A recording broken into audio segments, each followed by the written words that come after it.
नमस्कार दोस्तों, आप सभी का स्वागत है आपके अपने YouTube चैनल ज्ञान स्टडी LMP पर। दोस्तों आज हम लोग सीटेट यानी कि केंद्रीय शिक्षक पात्रता परीक्षा में बाल विकास एवं शिक्षा शास्त्र को पढ़ने वाले हैं। दोस्तों बाल विकास एवं शिक्षा शास्त्र के आज जो हम प्रश्न करने वाले हैं वो आपकी आने वाली सीटेट एग्ज़ाम के लिए काफ़ी इम्पॉर्टेंट हैं। तो काफ़ी ध्यान से इन प्रश्नों को हल करिए, क्योंकि ये आपको जो आज के हमारे प्रश्न हैं ये आपको आपकी परीक्षा में देखने को मिल सकते हैं। तो आइए दोस्तों क्लास में चलते हैं और आज के प्रश्नों को हल करते हैं। दोस्तों क्लास शुरू करने से पहले अगर आप चैनल पर पहली बार आए हैं तो चैनल को सब्सक्राइब कर लें, साथ में बेल आइकन को अंडर प्रेस कर लें जिससे अगली क्लास की जानकारी आपको मिल सके। अब आइए दोस्तों क्लास में चलते हैं और आज के प्रश्नों को हल करते हैं। आज का हमारा पहला प्रश्न है, चॉम्स्की का विकास सिद्धांत आधारित है संज्ञान पर, भाषा पर, नैतिकता पर, समाज पर। तो इस प्रश्न का दोस्तों सही उत्तर हो जाएगा भाषा पर, यानी बी ऑप्शन हमारा सही हो जाएगा। चॉम्स्की का जन्म 1928 में फिलाडेल्फिया में हुआ था। वे अपने समय के प्रमुख शिक्षा शास्त्री तथा मनोवैज्ञानिक थे। उन्होंने बच्चों में भाषा के विकास पर कार्य किया था। उनके अनुसार भाषा का विकास आसपास के परिवेश को प्रभावित करता है। तो बी ऑप्शन सही हो जाएगा। अगला प्रश्न है, निम्नलिखित में से किस मनोवैज्ञानिक ने वैयक्तिक विभिन्नताओं की उत्पत्ति में आनुवंशिकता की भूमिका को सर्वाधिक महत्व दिया? ऑप्शन है आपके वॉटसन, गाल्टन, बीने, वुंड। तो इस प्रश्न का दोस्तों सही उत्तर हो जाएगा, इसमें दोस्तों गाल्टन सही जवाब हो जाएगा, यानी बी ऑप्शन हमारा सही हो जाएगा। फ्रांसिस गाल्टन 16 फरवरी 1822 ईस्वी को इनका जन्म हुआ था। इंग्लैंड में हुआ था इनका जन्म। वे पहले वैज्ञानिक थे जिन्होंने बुद्धि तथा अन्य विभिन्नता में आनुवंशिक लक्षणों को महत्व दिया। उन्होंने आनुवंशिक भिन्नता का प्रतिपादन अपनी पुस्तक हेरिडिटी जीन में किया था। तो इस प्रश्न का बी ऑप्शन सही हो जाएगा। आइए दोस्तों अगले प्रश्न पर चलते हैं। अगला दोस्तों प्रश्न है, सृजनात्मक बालक वह है जो, ऑप्शन है आपके ए ऑप्शन में है अव्यवस्था को कतई नहीं स्वीकारता है, बी ऑप्शन में भावनात्मक प्रवृत्ति का नहीं होता है, सी ऑप्शन में हमेशा जोखिम उठाने को तैयार रहता है, और डी ऑप्शन में श्रेष्ठ बनने की इच्छा का भाव नहीं रखता है। तो इस प्रश्न का सही जवाब हो जाएगा, इसमें दोस्तों ऑप्शन सी सही हो जाएगा, हमेशा जोखिम उठाने को तैयार रहता है। सृजनात्मकता एक सकारात्मक प्रवृत्ति होती है, यह नवाचार से युक्त होती है। सृजनात्मक बालक अन्य बालकों की अपेक्षा ज़्यादा आलोचनात्मक, विश्लेषणात्मक तथा तार्किक क्षमता रखते हैं। वे हमेशा किसी कार्य को नए तरीके से करने का प्रयास करते हैं। इससे उनमें जोखिम उठाने की क्षमता का विकास होता है। तो इस प्रकार दोस्तों सी ऑप्शन हमारा सही हो जाएगा। आइए दोस्तों अगले प्रश्न पर चलते हैं। अगला दोस्तों प्रश्न है, सृजनात्मक विचार प्रक्रिया के जिस चरण में समस्या समाधान अवचेतन स्तर पर आगे बढ़ता है रिक्त स्थान वह कहलाता है? ऑप्शन है ऊष्मायन चरण, अलगाववादी चरण, पूर्वोत्तर चरण, चरण चतुर्थ। तो इस प्रश्न का दोस्तों सही उत्तर हो जाएगा, इसमें दोस्तों ऊष्मायन चरण हमारा सही जवाब हो जाएगा, यानी ए ऑप्शन हमारा सही हो जाएगा। सृजनात्मकता की प्रक्रिया चरणबद्ध होती है। यह सबसे पहले समस्या की पहचान या कुछ नया करने की सोचता है। यह अवस्था सामान्य ऊष्मायन चरण कहलाती है, जो अचेतन स्तर पर आगे बढ़ता है। सृजनात्मकता में मौलिकता पाई जाती है। तो ए ऑप्शन सही है। अगला प्रश्न है, एक भाषा में शब्दों को वाक्यों में ढालने के नियमों को क्या कहते हैं? ऑप्शन है संरचनात्मक अर्थविज्ञान, उपस्वन, वाक्य विन्यास, डी ऑप्शन में है स्वनिम। तो इस प्रश्न के दोस्तों सही उत्तर हो जाएगा, इसमें दोस्तों सी ऑप्शन हमारा सही हो जाएगा, वाक्य विन्यास। वाक्य विन्यास में शब्दों को सार्थक रूप में व्यवस्थित किया जाता है। तो सी ऑप्शन दोस्तों इस प्रश्न का सही हो जाएगा। आइए दोस्तों अगले प्रश्न पर चलते हैं।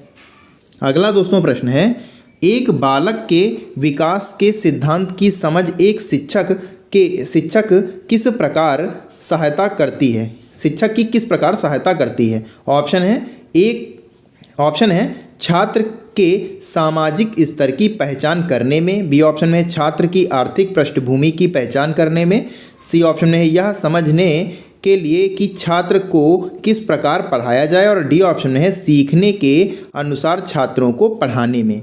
तो इस प्रश्न का दोस्तों सही उत्तर हो जाएगा, बालकों का सर्वांगीण विकास करना शिक्षक का प्रमुख उद्देश्य होता है। बाल विकास के विभिन्न सिद्धांत यथा निरंतरता का सिद्धांत, विकास की एक रूपता का सिद्धांत तथा एकीकरण का सिद्धांत इत्यादि बालकों के विकास में महत्वपूर्ण भूमिका निभाते हैं। अध्यापक इन सिद्धांतों का प्रयोग कर यह जानकारी एकत्रित करता है कि बालक को कैसे एवं किस प्रकार पढ़ाया जाए। तो अगले प्रश्न पर चलते हैं। अगला प्रश्न है, सामाजिक मनोवैज्ञानिकों ने बाल अपराधी प्रवृत्ति तथा सामाजिक अपराधों को समझने के लिए अनेक उपायों का प्रयोग किया, किंतु इन दोनों समस्याओं के नियंत्रण के संदर्भ में इनकी प्रवृत्ति का संबंध है। ऑप्शन है आपके नैतिक एवं धार्मिक धारणाओं से, बी ऑप्शन में है मनोवैज्ञानिक पहलुओं से, सी ऑप्शन में है शैक्षणिक वातावरण से, और डी ऑप्शन में है कानून सम्मत निर्णय से। तो इस प्रश्न का दोस्तों सही उत्तर हो जाएगा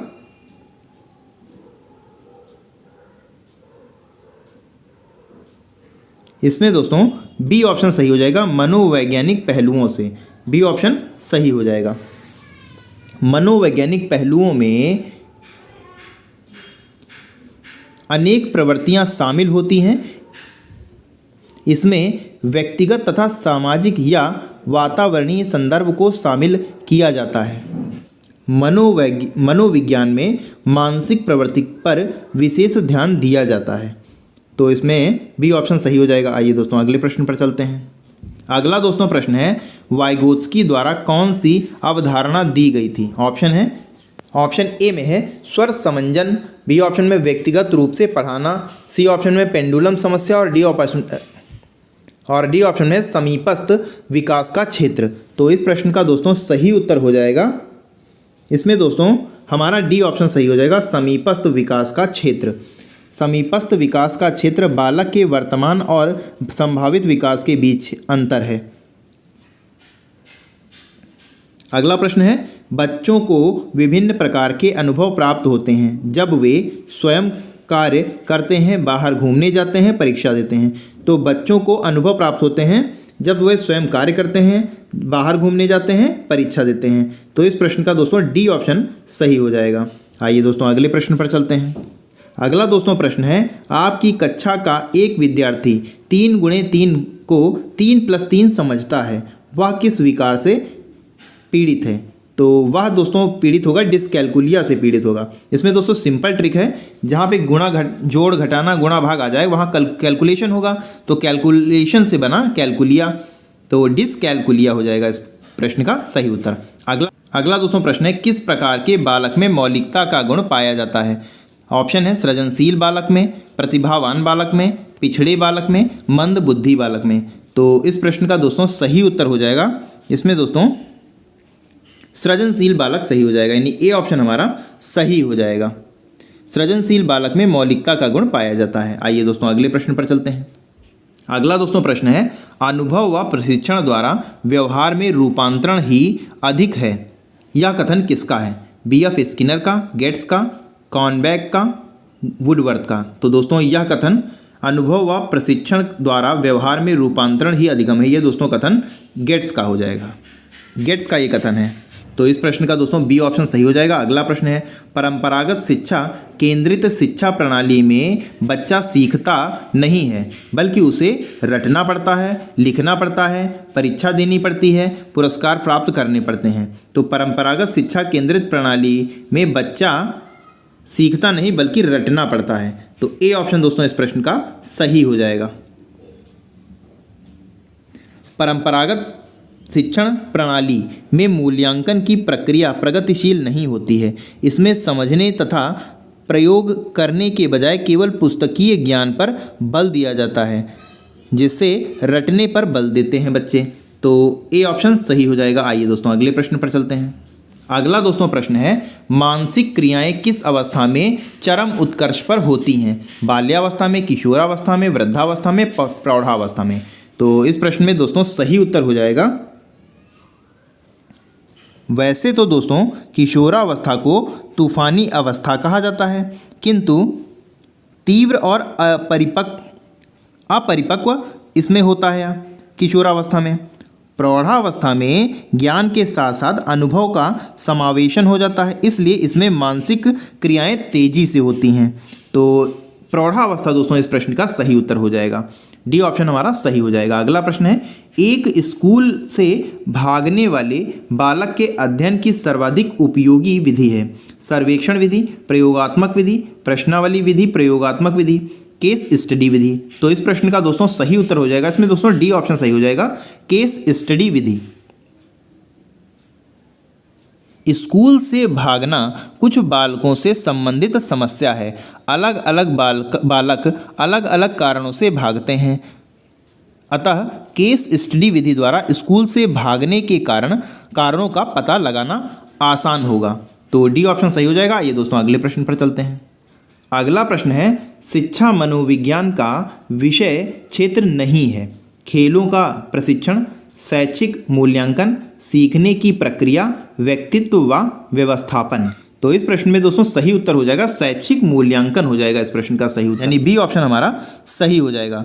शिक्षा मनोविज्ञान का उद्देश्य अधिगम प्रक्रिया को सरल और प्रभावी बनाना है। इससे सीखने तथा सिखाने से संबंधित सभी प्रक्रियाएं आती हैं, परंतु शैक्षणिक मूल्यांकन को शिक्षा मनोविज्ञान के अंतर्गत नहीं रखा जाता है। तो बी ऑप्शन सही हो जाएगा। अगला प्रश्न है, शिशु के संवेग होते हैं? इस ए ऑप्शन में है स्थिर और स्पष्ट, बी ऑप्शन में है अस्थिर और स्पष्ट, सी ऑप्शन में अस्थिर अस्पष्ट और डी ऑप्शन में है स्थिर और अस्पष्ट। तो इस प्रश्न का दोस्तों सही उत्तर हो जाएगा अस्थिर अस्पष्ट, यानी सी ऑप्शन हमारा सही हो जाएगा। शिशु में संवेग अस्थिर और अस्पष्ट होते हैं, समय के साथ उनमें स्थिरता और स्पष्टता आने लगती है। तो सी ऑप्शन सही हो जाएगा। आइए दोस्तों अगले प्रश्न पर चलते हैं। अगला दोस्तों प्रश्न है, बालक के सीखने के लिए आकलन और अनुदेशन के बीच रिक्त स्थान है यहाँ पे के दृढ़ीकरण द्वारा सीखने को प्रभावित करता है। अंतर, विभिन्नता, आवश्यकता, संबंधों को? तो इस प्रश्न का दोस्तों सही उत्तर हो जाएगा, इसमें दोस्तों संबंध हमारा सही जवाब हो जाएगा, यानी डी ऑप्शन हमारा सही हो जाएगा। बालकों के सीखने की प्रक्रिया आकलन, मूल्यांकन तथा अनुदेशन के बीच संबंधों पर निर्भर करती है। यदि दोनों के बीच सकारात्मक संबंध हो तो सीखने की प्रक्रिया तेज होती है, यदि दोनों के बीच नकारात्मक संबंध हो तो सीखने की प्रक्रिया धीमी हो जाती है।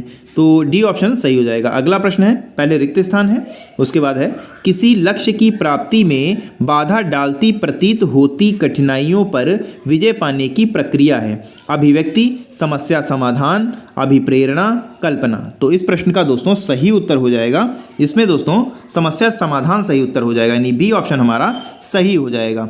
चिंतन एक ऐसी प्रक्रिया है जिसमें संश्लेषण